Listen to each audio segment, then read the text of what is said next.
Hello drama lovers, welcome to the drama site. మనం మన ఛానల్లో స్పార్కిల్ లవ్ అనే ఫ్యాంటసీ చైనీస్ డ్రామాని ఎక్స్ప్లెయిన్ చేసుకుంటున్నాము. మీలో ఎవరైనా మిస్ అయి ఉంటే లింక్ని డిస్క్రిప్షన్లో ఉంచుతాను, లేదా మన ఛానల్లోకి వెళ్ళి చూసేయండి. ఎపిసోడ్ ఓపెనింగ్లో హీరోయిన్ మొహం మీద ఎండ పడుతూ ఉండడంతో ఆమె నిద్రలేచి మేల్కొని పక్కనే ఉన్న హీరోని లేపుదాం అనుకుంటుంది. కానీ అతను అంత క్లోజ్గా ఉండడం చూసి ఏం మాట్లాడాలో తెలియకపోయేసరికి అతనే లెగిసిపోతాడు. వెంటనే పక్కకు లెగిసి ఫోన్ మాట్లాడుతూ ఉంటాడు తన బెస్ట్ ఫ్రెండ్తో. అంటే ఇప్పటి వరకు తన పాకెట్లో ఫోన్ ఉంది, కానీ రాత్రి అడిగితే మాత్రం ఫోన్ లేదని అన్నాడు. కాబట్టి ఇప్పుడు వీవీకి పిచ్చి పీక్స్కి వెళ్ళిపోతుంది. వెంటనే పట్టుకొని 4 తగిలిచ్చేస్తుంది కూడా. నెక్స్ట్ సీన్లో పెంగ్పై పనిచేస్తున్న అతని కంపెనీ యొక్క ప్రెసిడెంట్ పెంగ్పైని మళ్ళీ ఇంకొకసారి సీచాంగ్ అంటే హీరోని వాళ్ళ టీంలో జాయిన్ అవ్వమని బ్రతిమలాడమని, అతను మన స్పెషల్ టీంలో జాయిన్ అవుతే అతనికి మనకి ఇద్దరికి అడ్వాంటేజ్ ఉంటుంది అని బ్రతిమలాడమని వెళ్ళి ఇంకొకసారి అడగమని చెప్పాడు. ఇంకొక వైపు స్కూల్లో వీళ్ళందరి స్విమ్మింగ్ ఎబిలిటీని టెస్ట్ చేయడానికి ఇప్పుడు ఒక కోచ్ అంటే వాళ్ళందరికీ ఫస్ట్ నుంచి స్విమ్మింగ్ నేర్పుతున్న కోచ్ వీళ్ళందరికీ ఒక ఫ్రెండ్లీ మ్యాచ్ని పెట్టాలనుకుంటుంది. ఫ్రెండ్లీ మ్యాచ్ అనే పేరుకి మాత్రమే అంటున్నాను, కానీ దాన్ని కూడా మీరు సీరియస్గా తీసుకోవాలి, దానిలో ఎవరు ఓడిపోకూడదు అని చెప్పి అక్కడి నుంచి వెళ్ళిపోతుంది. ఆ తర్వాత హీరో ఇంకో 2 రోజుల్లో జరగబోతున్న ఆ ఫ్రెండ్లీ మ్యాచ్కి హీరోయిన్ని కూడా రమ్మని అడుగుతాడు ఒక మెసేజ్ ద్వారా. అదే టైంకి హీరోని కలవడానికి పెంగ్పై వస్తాడు. వాళ్ళిద్దరూ బయట అలా మాట్లాడుకుంటూ ఉంటే వీవీ అప్పుడే హీరోని కలవడానికి రావడంతో పెంగ్పై దాన్ని గమనించి వీవీని దగ్గరికి పిలుస్తాడు. ఆ తర్వాత వీవీ చేతిలో ఉన్న స్నాక్స్ని హీరో లాక్కొని నా కోసమే కదా, నాకు తెలుసులే, చాలా థ్యాంక్స్ అని అంటాడు. నిజంగానే హీరో కోసమే తెస్తుంది, కానీ పెంగ్పై ముందు ఇస్తే బాగోదు కాబట్టి తను దూరంగా నుంచొని వెయిట్ చేస్తూ ఉంటుంది. ఈ లోపే పెంగ్పై చూసేసి ఆమెను పిలిచేస్తాడు. అంతేకాకుండా నెక్స్ట్ మార్నింగ్ పెంగ్పే వాళ్ళ ఆఫీస్కి వాళ్ళ కంపెనీ యొక్క బ్రాండ్ అంబాసిడర్, అతన్ని మనం ప్రస్తుతం సెలబ్రిటీ అని పిలుద్దాము. ఆ సెలబ్రిటీని ఒక్కసారి కలవడానికి ఒక టికెట్ కాస్ట్ ఎన్నో లక్షల్లో ఉంటుంది. అలాంటిది అతన్ని కలవడానికి ఎంతో మంది ఎదురు చూస్తూ ఉంటే పెంగ్పే వాళ్ళ కంపెనీకి అతను నెక్స్ట్ మార్నింగ్ రావడంతో పెంగ్పే హీరోయిన్ని నెక్స్ట్ మార్నింగ్ వాళ్ళ కంపెనీకి ఇన్వైట్ చేస్తాడు. హీరోయిన్ కూడా ఆ సెలబ్రిటీ మీద ఎప్పటి నుంచో క్రష్ ఉంటుంది. ఇంకా అతన్ని కలవాలని ఆమె ఎప్పటి నుంచో అనుకుంటూ ఉండడంతో చాలా ఎగ్జైట్ అయ్యి వస్తానని చెప్పేస్తుంది. హీరోని అడిగితే కావాలనే నేను రాను, నాకు రేపు స్విమ్మింగ్ ప్రాక్టీస్ ఉంది, అయినా నేను అతన్ని ఆల్రెడీ ఒకసారి కలిశాను, చిన్నప్పుడు నేను ఒక కాంపిటీషన్లో గెలిచినప్పుడు అతని చేత్తోనే నేను ఒక మెడల్ని తీసుకున్నాను అని చెప్తాడు. నెక్స్ట్ సీన్లో లీడర్ హీరోయిన్ దగ్గరికి వచ్చి మనకి ఇంకో 2 రోజుల్లో మసాజ్ ఎగ్జామ్ ఉంది, ఆ ఎగ్జామ్ పాస్ అయితేనే మనకి మంచి పాయింట్స్ వస్తాయి, అంతేకాకుండా మనం మన మసాజ్ క్లబ్ని ఫాస్ట్గా సక్సెస్ఫుల్గా రన్ చేయగలము అని చెప్తాడు. హీరోయిన్ పక్కనే కూర్చున్న కొంతమంది ఫ్రెండ్స్ కాలేజ్లో తిరుగుతున్న ఒక సైకో గురించి మాట్లాడతారు. ఒంటరిగా ఉన్న అమ్మాయిని ట్రేస్ చేసి వాళ్ళని ఫాలో అవుతూ వాళ్ళని ఒక్కసారిగా ట్రాప్ చేసేస్తాడని, ఇంకా స్నానం చేస్తున్న అమ్మాయిల వీడియోని తీసి సోషల్ మీడియాలో కూడా ఆన్లైన్లో పబ్లిష్ చేస్తున్నట్టు ఆ సైకో మీకు ఎక్కడైనా కనబడితే అతని నుంచి దూరంగా ఉండండి, పోలీసులకి కంప్లైంట్ చేయండి అని వాళ్ళిద్దరికి అంటే అక్కడున్న హీరోయిన్ ఇంకా జున్కి చెప్పి వాళ్ళిద్దరిని భయపెట్టేస్తారు. ఆ రాత్రి లీడర్ కాఫీ షాప్లో పనిచేస్తున్న యుంగ్జిన్ దగ్గరికి వెళ్ళి రేపు నాకు మసాజ్ ఎగ్జామ్ ఉంది, దానిలో నాకు ఒక పార్ట్నర్ కావాలి, నువ్వు నా పార్ట్నర్గా వస్తావా అని అడిగితే నేను రాను అని చెప్పేస్తుంది. ప్లీజ్ రావచ్చు కదా, నాకు ఇంకా మంచి ఫ్రెండ్స్ అంటే ఎవరు లేరు, నేను అన్నీ నీతోనే షేర్ చేసుకుంటాను కదా అని అంటే, నువ్వు ఇంతగా అడుగుతున్నావు కాబట్టి ఆలోచిస్తాను, దానికన్నా ముందు నీకు ఇక్కడ మంచి ఒక స్పెషల్ కాఫీని తయారు చేసి ఇస్తాను అని చెప్పి ఇస్తుంది. ఆ తర్వాత యుంగ్జిన్ని వాళ్ళ క్లాస్ రూమ్లో ఏదో ఒక ఫైల్ మర్చిపోవడంతో ఆ ఫైల్ని తీసుకొచ్చి ఇవ్వడానికి ఇంత దూరం కూడా వచ్చాడని చెప్తాడు. కాఫీ తాగడం నాకు నిజంగా ఇష్టం లేదు, నేను ఇక్కడి నుంచి వెళ్ళిపోతున్నాను అని అంటే, లేదు, కాఫీ నువ్వు ఖచ్చితంగా తాగాలి, నేను చేసిన కాఫీ కాబట్టి చాలా టేస్టీగా ఉంటుంది, తాగు అని చెప్తుంది. అంతేకాకుండా నువ్వు ఇంత దూరం వచ్చి నన్ను అడగడం వల్ల నేను నీకు రేపు పార్ట్నర్గా వస్తాను, సంతోషంగా ఉండు అని అంటుంది. ఇంత మంచి న్యూస్ వినిన తర్వాత అక్కడికక్కడే గెంతి డాన్స్లు వేసేస్తూ ఉంటాడు. అదే సంతోషంలో వెళ్ళిపోతూ ఉంటే, మర్చిపోయావా, కాఫీ తీసుకొని వెళ్ళు, డబ్బులు ఏం కట్టక్కర్లేదు, నీ బదులు నేను కట్టేస్తానులే, వెళ్ళు అని చెప్పి అతన్ని అక్కడి నుంచి పంపించేస్తుంది. నిజానికి యుంగ్జిన్కి ఈ లీడర్ అంటే ఎప్పటి నుంచో చాలా ఇష్టం, కానీ ఆ లీడర్ ఎప్పుడు బుక్స్ని పట్టుకొని వదలడు కాబట్టి ఒకవేళ ఈమె లవ్ గురించి చెప్పినా ఎలా రియాక్ట్ అవుతాడా అని చెప్పి భయపడుతూ ఇంతవరకు చెప్పకుండా తన మనసులోనే దాచుకుంటూ ఉంటుంది.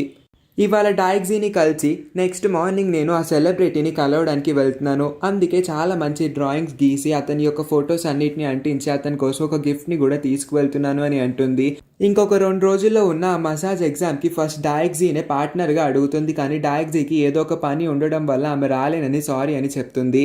అయితే ఇప్పుడు నీకు పార్ట్నర్ ఎవరు దొరికారు, ఎవరినైనా ఆలోచించావా అని అంటే, నేను ఆల్రెడీ సీచాంగ్కి హీరోకి మెసేజ్ చేసేసాను అని అంటుంది. హీరో కూడా ఈమె మసాజ్ పార్ట్నర్గా ఉండడానికి ఒప్పుకుంటాడు. నెక్స్ట్ మార్నింగ్ హీరోయిన్ ఆ సెలబ్రిటీని కలుద్దామన్న సంతోషంలో ఉంటుంది. అంతేకాకుండా వెళ్ళే దారిలో కూడా అతని ఫోటోనే పట్టుకొని చూస్తూ అతని ఎంత అందంగా ఉన్నాడో అని వాగుతూ ఉండడంతో హీరో చాలా జెలస్గా ఫీల్ అయ్యి వెంటనే ఏదో ఒకటి చేయాలనుకొని ఆమె చేతిలో నుంచి ఫోన్ని లాక్కొని ఆమెని దగ్గరికి లాక్కొని ఒక సెల్ఫీని దిగుతాడు. కానీ తనకు ఆ ఫోటో నచ్చకపోవడంతో డిలీట్ చేసేద్దాం అనుకుంటుంది. వద్దు అని చెప్పి మళ్ళీ వీళ్ళిద్దరు గొడవ మొదలు పెడతారు. నెక్స్ట్ సీన్లో ఆ సెలబ్రిటీ వచ్చాడని తెలిసి అతని కార్ దగ్గరికి జనాలందరూ జాంబీస్ లాగా పరిగెత్తుకుంటూ వెళ్ళిపోతారు. హీరోయిన్ పరిగెత్తాలా ఇక్కడే నుంచోవాలా ఏం చేయాలో అర్థం కాక అలా ఫ్రీజ్ అయిపోయి ఉంటుంది అంత అందమైన సెలబ్రిటీని చూసి. ఆ తర్వాత కంపెనీ లోపలికి వెళ్ళిపోతాడు. కానీ హీరోయిన్కి ఆల్రెడీ పెంగ్పే తెలుసు కాబట్టి రాంగ్ రూట్లో అంటే పెంగ్పే ద్వారా వెళ్ళడం ఇద్దరు అమ్మాయిలు చూసి అసలు ఆ అమ్మాయి ఎవరు, అలా ఎలా వెళ్ళగెళ్ళింది అని చెప్పి వాళ్ళని ఫాలో అవుతూ వెళ్తారు లోపలికి. అదే కంపెనీలో పనిచేస్తున్న క్యూక్యూ అనే అమ్మాయి పెంగ్పే ఫ్రెండ్ అయ్యి ఉంటుంది. హీరోయిన్ కూడా పరిచయం ఉండడంతో మొదటగా ఆమెను ఒకసారి పలకరించి మీరు చాలా అందంగా ఉన్నారు, ఇలాంటి డ్రెస్సులు మీ కంపెనీలో వేసుకోవచ్చా అని అడిగితే ఇవాళ ఫ్రైడే కాబట్టి ఇవాళ ఒక్కరోజు యూనిఫామ్ వేసుకోవాల్సిన అవసరం లేదు అని చెప్తుంది. ఈమె పేరు క్యూక్యూ.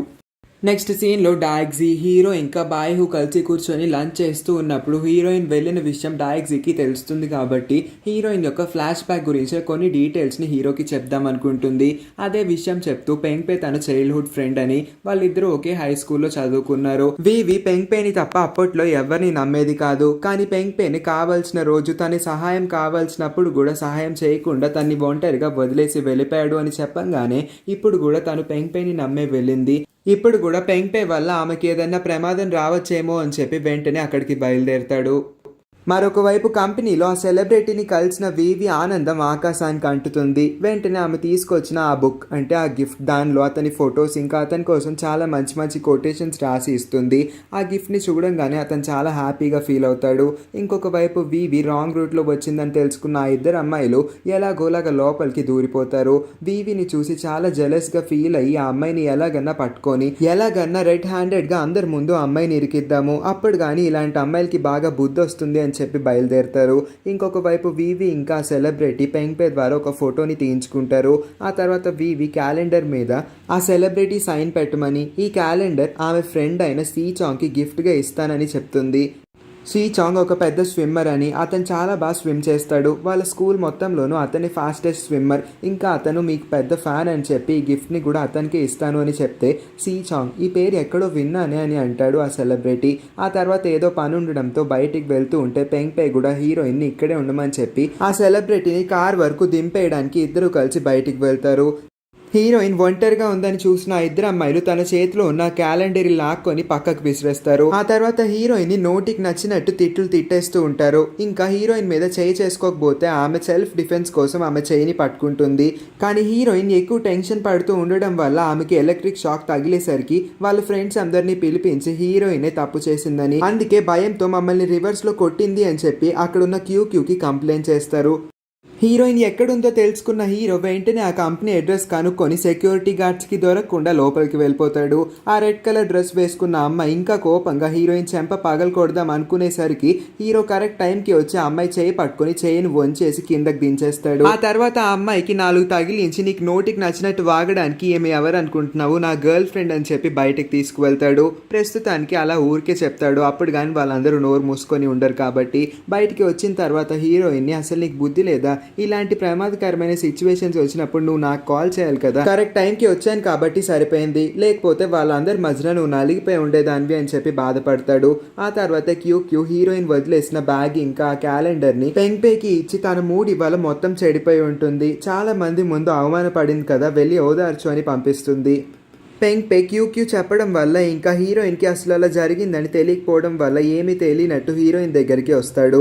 వెంటనే హీరో చాలా కోపంగా అతన్ని పక్కకు తోసేసి నిన్ను నమ్మి వచ్చిన అమ్మాయిని అలాగే వదిలేసి వెళ్తావా, నీ వల్ల తాను ఇవాళ ఎంత బాధపడిందో తెలుసా, అప్పట్లో హై స్కూల్లో కూడా నువ్వు ఇలాంటి తప్పే చేసావంట కదా, అందుకే నీ వల్లే హీరోయిన్ స్కూల్ మారిపోవాల్సి వచ్చిందంట కదా, నీలాంటి వేస్ట్ ఫెలోస్కి నేను హీరోయిన్ని ఇచ్చి పంపించడం నా తప్పు, నెక్స్ట్ టైం నుంచి ఆమెని కలవాలని ట్రై చేయకు అని చెప్తాడు.